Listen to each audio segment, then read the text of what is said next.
हे मुख्यमंत्री होते 4 वेळा, शरद पवार, अजित पवार 5 वेळा उपमुख्यमंत्री होते. राज्यातल्या सगळ्या देवस्थानांना पैसे यांच्या काळामध्ये दिले गेले, पण यांना पुरंदरचा खंडोबा बाकी दिसला नाही. बरं का, लोकांवर अन्याय केले, देवावर सुद्धा अन्याय केला. मी मंत्री असताना तो आराखडा तयार केला 349 कोटीचा. कधी हे आकडे ऐकलेत काय काँग्रेस राष्ट्रवादीचे?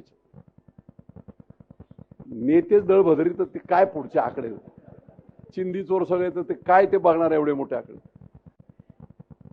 349 कोटीतले 109 कोटी मंजूर करून वितरित करून काम संपत आलंय. आता जाऊन बघा, 275 वर्षानंतर पुण्यश्लोक अहिल्याबाईंच्या नंतर या देवस्थानचं काम करण्याचं, जीर्णोद्धार आणि याचं काम, विकास आराखडा करण्याचं काम, त्याचं भाग्य विजयबापू शिवतारे आणि शिवसेनेला लागलं.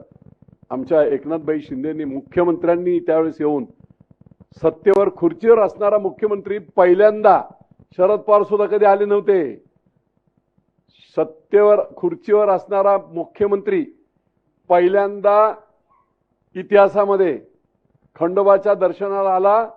ते आमचे एकनाथराव शिंदे, शिवसेनेचे नेते.